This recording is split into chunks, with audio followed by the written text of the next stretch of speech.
And at 10, Freddy. The relationship with Freddy here is a very interesting but weird one, I'm going to have to admit. It's like the two characters, Gregory and Freddy, are brothers, but my concern is why Gregory is so confident that he wouldn't get caught, that he would crawl inside of Freddy. Like all the other animatronics have been programmed to track you down, so why would he think that Freddy was any different, especially after parts in service when Freddy could have easily been restored to factory settings or something like that. His trust in Freddy was so odd that I was certain we'd get betrayed by him at the end of the game, or in one of the endings, but no, every ending ends with Freddy staying by our side, even if it destroys him in the process. Gregory's trust and relationship with Glamrock Freddy is certainly a weird thing. And at 9, homeless. The fact that Gregory also appears to be homeless is an entirely other thing. Like normally, if a child is homeless or an orphan, he'd be taken to an orphanage or to family to stay with. Yet somehow, this child has been able to avoid every form of law enforcement that's noticed him, or just avoided detection altogether, and that seems fairly insane to me. However, these are also the police that couldn't find the original 5 missing children's bodies after the animatronics were literally leaking blood, but that's aside the point. You'd think that this kid, after being locked in a pizzaplex overnight, would be willing to go to an orphanage to make sure that he was safe, because, you know, a psychopathic killer bunny was after you for 6 hours. But no. My question is, why did Gregory just go and why did he hide in the pizzaplex if he was really homeless? Like, I'm sure that Freddy could have kept him in his green room and just let him sleep, or hell, let Gregory sleep in his stomach while Freddy made sure that he was getting to the recharge stations every hour like he needed to normally. It just seems like it could have been avoided, and it should have been avoided. And at 8, height. Now, Gregory's height compared to his age has always been something that's bothered me, so to really calculate how tall Gregory is, I did a good old pixel measurement off the Funko statue of Gregory and Freddy. Now, assuming that Glamrock Freddy's height is the same as Rockstar Freddy, which ends up being around 6.1 feet, which is, let's be honest, going to give Gregory the best chance here, that means that Freddy's 570 pixels in this instance, for how I was doing it, ends up being 6.1 feet. The opening that Gregory hides in, when being generous with my counting, was 118 pixels tall, averaging out to around 8.3 pixels per inch. 118 pixels, which keep in mind was generous, ends up equaling to about 14.21 inches or 1.18 feet. Going on various forums about children's car seats, I learned that the torso length of kids, while greatly varying, does end up being larger than 14.21 inches on average. Even a 4-year-old ended up having a torso of 15 inches. So Gregory ends up fitting his entire torso into the cavity with room to spare. I double checked the measurements because that just seemed off to me, and it still worked out properly. So Gregory's torso is smaller than that of a 4-year-old. So what the is going on here? And at 7, memory loss? For a kid who was more than willing to climb inside Freddy and also get decked out in Fazbear Entertainment merch, he sure seems to forget quite a bit about these animatronics. Gregory, while stumbling on his own name, may not show obvious signs of memory loss. When he gets trapped in a security office when Chica's outside the door, his only way out is to make a pizza using a robot. Now he asks Freddy why he needs to or even should do this, and Freddy's response is because Chica loves pizza. Of course Chica loves pizza! That's been her brand since the start, for 40 years in this series. There have been memes about how much Chica loves pizza. They made a whole Mazer-size center because Chica loved pizza so much and they wanted to explain how she lost her weight. Gregory even catches her eating garbage and pizza, for God's sake. And he doesn't know that she loves pizza? How? How does he not know that when wearing both a Fazbear Entertainment shirt and shoes? Yeah, seems a little sus if you ask me. Gregory definitely should be venting. And at 6, therapy. Gregory might have actually been going to therapy, but we're not certain if this was actually the case. This is possible though thanks to the 16 retro CDs that can be found towards the end of the game, that can be played with a CD player in the hidden sister location room. The retro CDs require Roxanne's eye upgrade on Glamrock Freddy. Out of all 16 tapes though, half of them are for a patient labeled with the numbers 4-6. The other 8 are for Vanessa, however these are marked with the number 7-1. Patient 46 is very odd. never responding with words and never even being named. Some assume that this could be Vanny, however if that were the case they wouldn't have another designation for her since they just think it's Vanessa. The issue also arises that they're being talked to as if they were a child, which would indicate Gregory, but only people associated with the company end up being evaluated by the shrink. So how could Gregory be associated with this company but not have a guest profile and be wiped from the hard drive? Client 46 also had their last 3 therapists disappear, with one of them turning up dead, and they don't really seem to mind, which lines up with Gregory being willing to kill Vanny in the phaser blast ending. So maybe it is him. Halfway through into number 5, extreme measures. Speaking of which, Gregory being willing to kill Vanny at the end of the phaser blast room is pretty messed up, especially if this kid is meant to be like 10 or 11, which is what everyone seems to believe. This kid is easily able to destroy all 3 animatronics without a moment's hesitation and then use their upgrades on Freddy. He is willing to kill Vanny, like I said, despite actually seemingly knowing her, like we see in the best ending, and he burns Burn Trap multiple times in an attempt to stop him from taking control over Freddy. So, what the absolute living hell is this kid doing, and how is he so nonchalant about this whole thing? This guy kills Vanny and then only gets emotional when he has to go and talk to a destroyed Freddy. Like, dude, Vanny is literally bleeding out mere feet from you. Couldn't you have just said, like, stop Vanny or restrain Vanny, not freaking disassemble Vanny? I get that she said that about Freddy and it's fresh on your mind, but dude, you're not panicking about literally anything else. So just say something that doesn't involve a human dying, for God's sakes, especially if you know her. In at 4, Vanessa. Like I just mentioned, his relationship with Vanessa also seemingly makes no sense.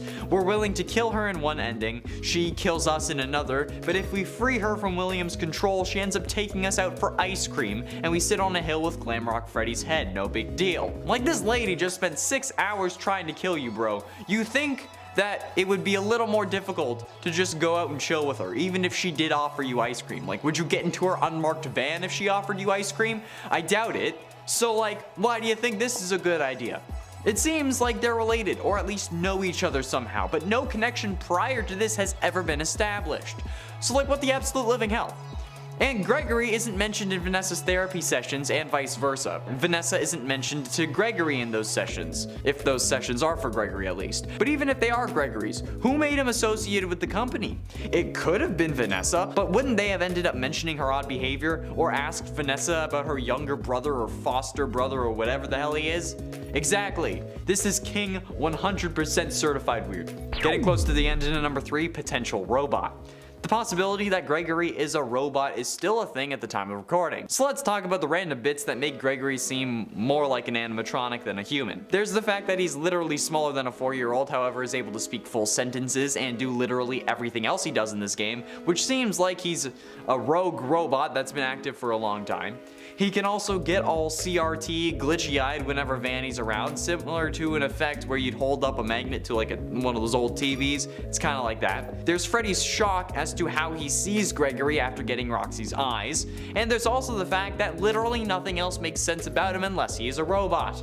It explains why he's homeless, it explains why he's willing to kill, because, you know, no moral code, why Vanny would be willing to bring him to William if he's supposed to be Crying Child but as a robot. It explains why Afton takes over Freddy and not Gregory if he's still meant to be Crying Child, and basically makes this whole game make a lot more sense. So, is he a robot? Currently unknown, but it is certainly a possibility. Penultimately, in at number 2, can drive. Gregory being able to drive the Fazbear van in the van ending is probably one of the biggest WTF moments in this entire game for me.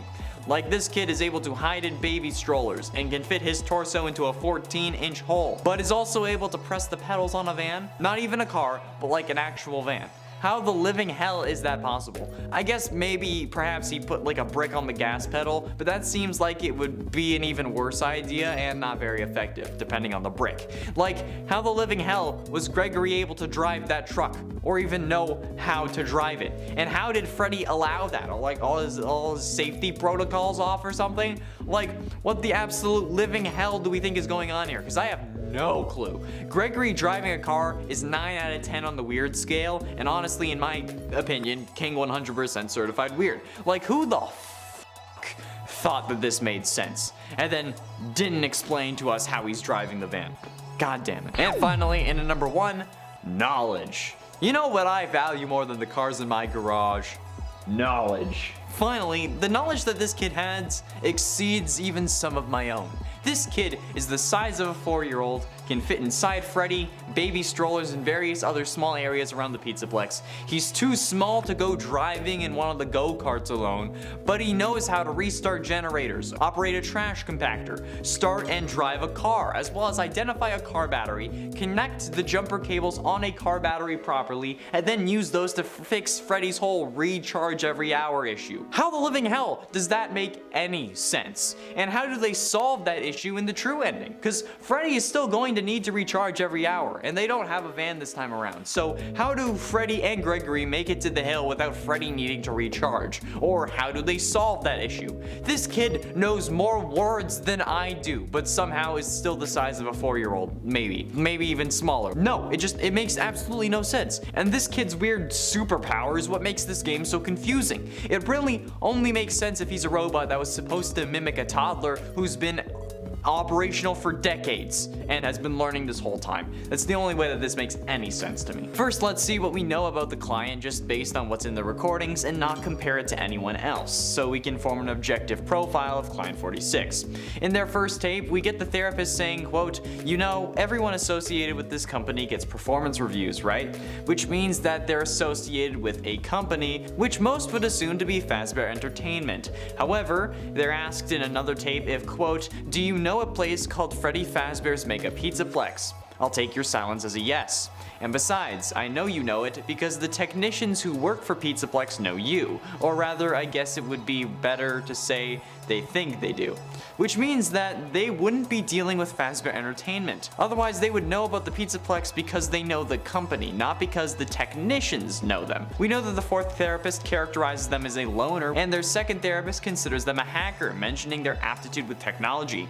Client 46 also has a relatively normal family, but lies to the therapist about having a troubled past. They hacked some form of system and glitched out some of the animatronics, was caught on tape talking to what the therapist described as rabbit ears, and they remain unbothered when finding out 2 of their former therapists went missing, and 1 was found dead, mangled in machinery, as if they're used to death and or already knew about the therapists. So those are all the things we know as fact for Client 46. However, there's also some stuff we can infer, but since it's me connecting the dots, there may be some accidental bias, so I'm keeping this separate from the rest of the facts. The client here does appear to be younger, given the tonal shift between the therapists between when they're talking to Vanessa and talking to Client 46, which could be the reason the tapes with Vanessa were included. Going back to the age issue, when being asked about encrypted communications which seem to be manipulative in nature, the therapist says, quote, well, the texts say it looked to them like it was an attempt to manipulate you, or maybe to lure you somewhere. This is the same language used when educating kids about predators and online safety. Hell, I'm pretty sure I feel like I've heard that exact line in grade school. So how can we know if this is specifically Gregory, you ask? Like, sure, it's a young boy, but how could we know if it's Gregory if we aren't actually given a name? There are a couple clues to indicate this. Firstly, he is associated with some company related to Fazbear Entertainment. We know it's probably not Fazbear Entertainment directly, but with the technicians sending over footage of one of your clients, you can guess that the companies are related. So it would most likely be a subsidiary of Fazbear Entertainment. Using the other discs as a time frame, we know that Vanessa has not yet been promoted to security guard, and that Lewis, the IT guy from FNAF AR, is currently working in marketing, not IT. So at least disc 1 takes place before FNAF AR, and seemingly by disc 5 they're in their spots that they were in during FNAF AR, with IT questioning Vanessa's search history. This leads me to the conclusion that the company they're associated with is the one controlling the distribution and creation of the animatronics in special delivery. But what companies have we seen that control renting out and creating animatronics? That's right, Afton Robotics. present in Sister Location, and the reason there was no Funtime Chica in that game, but why there was one in Ultimate Custom Night. The company being named after, and originally run by the one who caused the company's rep to plummet in the first place, would also understandably have psych evals for anyone associated with them, so it explains that as well. So, running with this idea that Afton Robotics is controlling the FNAF AR animatronics, how does Gregory fit into all of this? Well, for that, we need to work out who this potential bunny-eared person is. Some assume Glitch Trap, some think it's Vanny. It could also technically be Burn Trap. However, the therapist never really gives us a color of the ears, only the detail that they look like bunny ears. Burn Trap's ears are horrifically destroyed, so he's out. Glitch Trap is a computer code with no physical form, so that just leaves Vanny, which also discounts the theory that Client 46 is Vanny.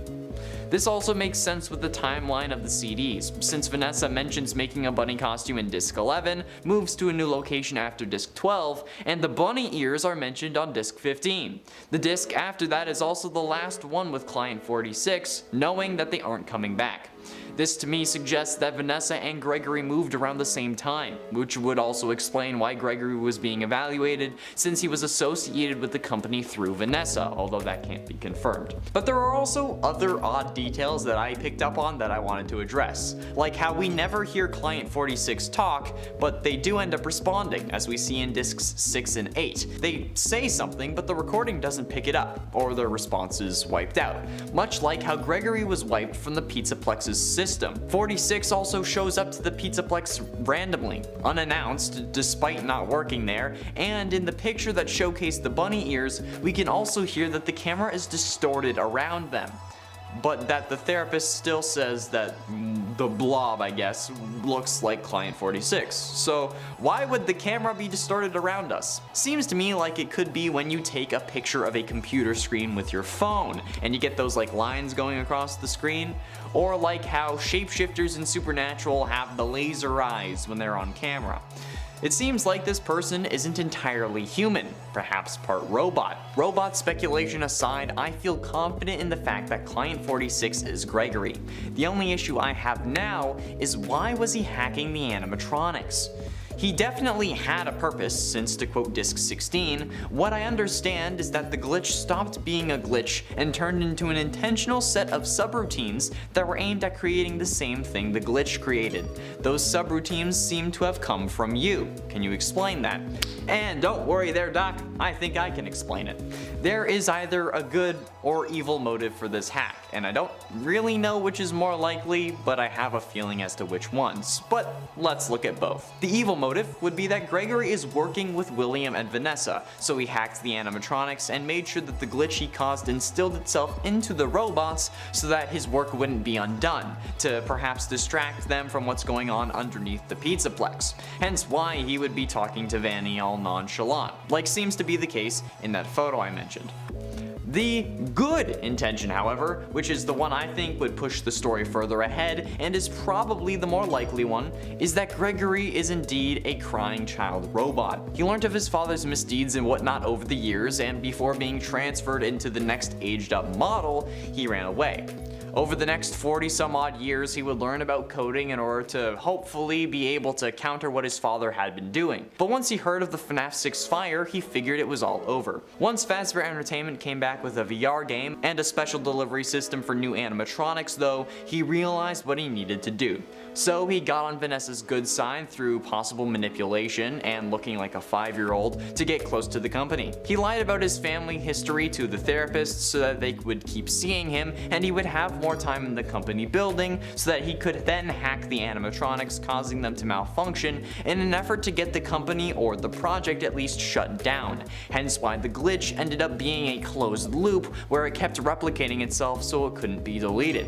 But when the company didn't shut down and instead built a giant mall complex, Gregory went to investigate, hacking the cameras in an effort to conceal his identity, which resulted in him finding the Vanny mask and learning that Vanessa was under his father's control. Since the line about the bunny ears goes, quote, "You're talking to someone or something," it's hard to tell.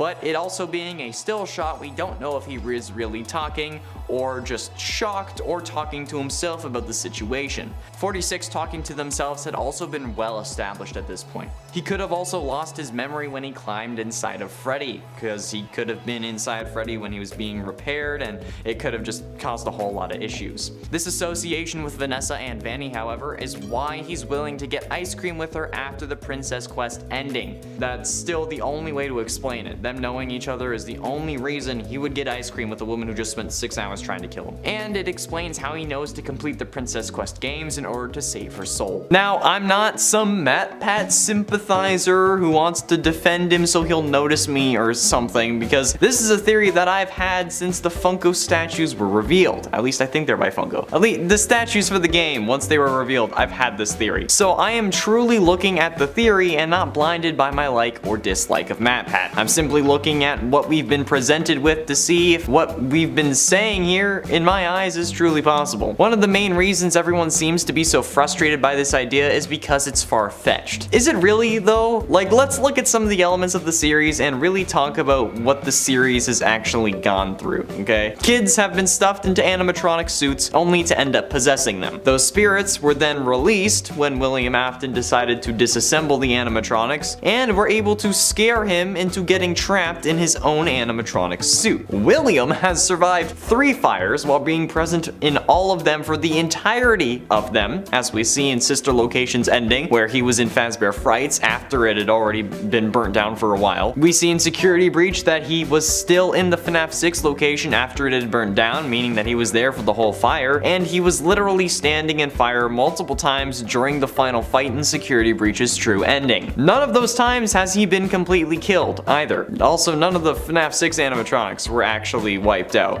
They were just melded into one blob. A woman who was simply testing a VR game had her body taken over by a sentient virus that was able to lock her subconscious in a mobile game that was then ported to an arcade cabinet without letting her regain control of her body, and despite how many kids have gone missing, people continue to come back to the Fazbear restaurants, despite it basically being a giant casino game as to whether you're going home with your kid at this point. And that's only in the games. There are plenty of similar elements going on in the books, and while yes, the books aren't canon to the games, they share information and help explain what can and cannot be possible in this game world as Scott sees it. The sound illusion discs that plenty of people consider to be the cause for FNAF 4's animatronics first appeared in the Twisted Ones novel and hasn't had a canon appearance in the games. A disc people think could be an illusion disc can be found in Sister Location, but in that game they call it a power module. Therefore, it is not confirmed to be a sound disc. If you believe that FNAF 4's nightmare animatronics are the result of illusions created by sound emitted from discs, you cannot dismiss his theory because he used the books to prove it. Because that's literally what you're doing with the FNAF 4 sound discs, okay? They're from the books, so that's a double standard. The reveal of William Afton's name came from the Silver Eyes novel as well, which was proven to be true in the Sister Location opening scene during William Afton's interview seemingly with the police. And in the books,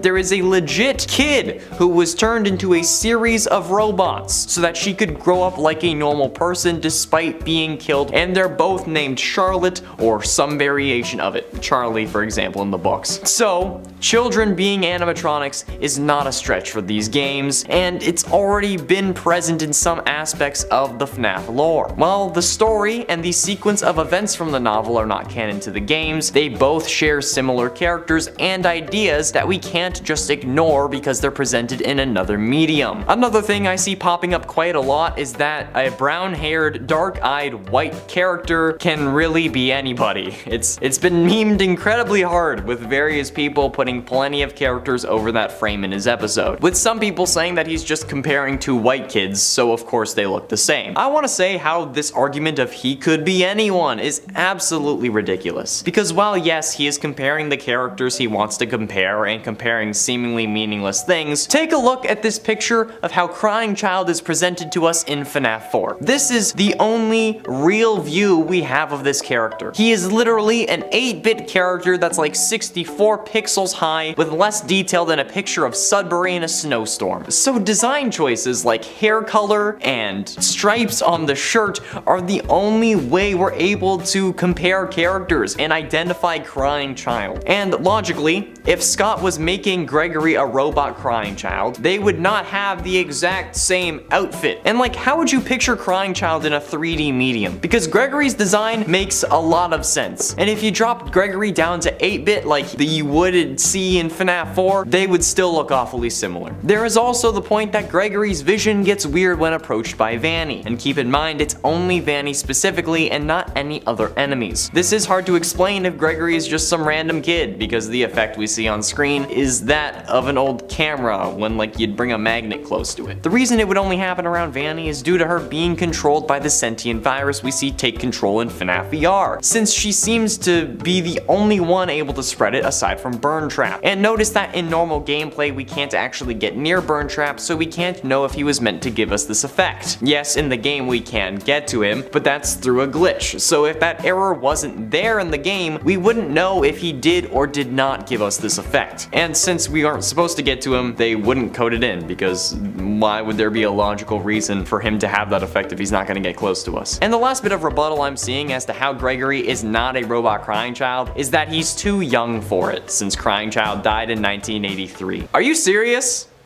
Guys, it's a robot, okay? It wouldn't age. When Charlie was made into a robot, she literally had to have 4 separate versions so that she could then grow up to be an adult. This could simply be a younger version of the Crying Child robot that ran away from home, hence why he lives on the streets, and therefore could reasonably have as much life experience as he seemingly does. This kid is able to drive a van, is willing to kill Vanny in the disassemble ending, is able to use the jumper cables on a car battery to fix Freddy's power issue properly, and is able to speak full sentences despite seemingly being small enough to fit inside Freddy, random baby strollers, and other various bits around the Pizzaplex. Keep in mind that the opening inside Freddy is very small. That's an awful lot of knowledge that a 12-year-old, if he even is supposed to be 12, wouldn't realistically have, especially if he was homeless and or living inside the Pizzaplex. It's almost as if this kid has 40 years of life experience, which would only be possible if he was in fact a robot. The whole being a robot for 40 years thing would also explain why he would no longer fear the animatronics, if he is at least meant to be a robot crying child, which could also explain why he decides to stay at the end of the game, because he has more experience and knows that no one else is gonna do anything. There we have it, friends. Is Gregory a robot? It's not confirmed, but the possibility is there and there's no denying it. And is Gregory a robot crying child? Honestly, it's less likely, but considering how Scott keeps bringing William Afton back, can we really consider anyone as permanently gone in this series? I don't think so.